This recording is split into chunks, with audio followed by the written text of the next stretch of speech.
A new report says crack is back and spreading all over New York City and cheaper than ever, and we know why. For some perspective, let's bring in retired supervisory FBI agent James Gagliano, who was on the streets of New York City in the early 90s during the crack wave. Don't you have another title? Didn't you just win an election? I did, Chris. I was very lucky and blessed. I won re-election in the small upstate village in New York where I live. Good for you. Good for you. You're a good man. They're lucky to have you. So we know the answer to this, and this is why I wanted to do this segment.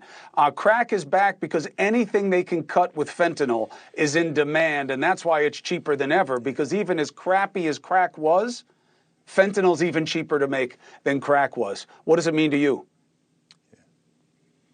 Well, production is up, and I think the United Nations has been tracking this. And really, Chris, after the pandemic, I mean, let's say 2021, 2022, we saw a 35% increase in production and in trafficking. And you say, well, how does that happen? Well, obviously, in the Americas, and we're all familiar with Central America, South America, Mexico, and the quarters into the United States, but it actually gets trafficked out to Western Europe. And now we're seeing an expansion of it, Chris, in Asia and in Africa. So it truly is a transnational epidemic right now. And as it increases, you talked about fentanyl, and that's where a lot of these overdoses we're seeing, that kids are messing around with this stuff.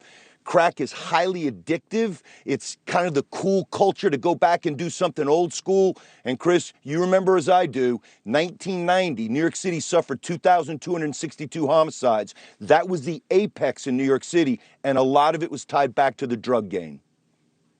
But just to remind people, crack didn't kill you the way fentanyl does. Crack, you would wind up dying because of how the body would break down from you becoming so dependent on only the drug. People didn't eat. They'd have, system shutdown. Fentanyl literally kills your brain.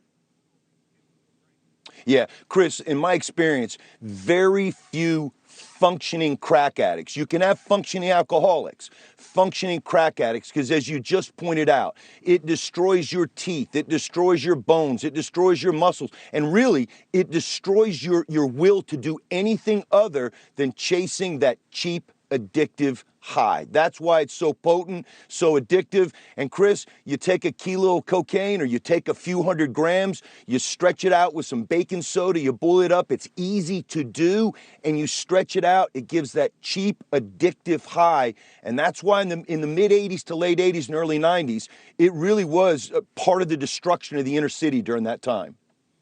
How scared are the men and women who are still doing the job? How scared are they about fentanyl and how it's changing the game?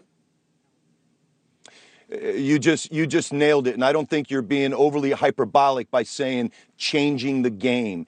It has changed the game. And look, the problem is we struggle with the new marijuana laws and we struggle with, kids and the edibles and access to it.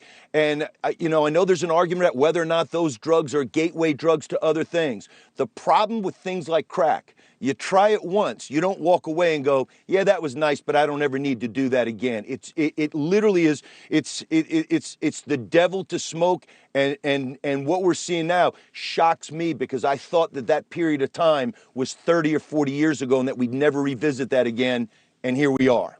Hey, thank you for watching. Please go to newsnationnow.com, newsnationnow.com, and you can find NewsNation on your television provider. And don't forget to click the red subscribe button down below. Then you will get more of NewsNation's fact-driven coverage.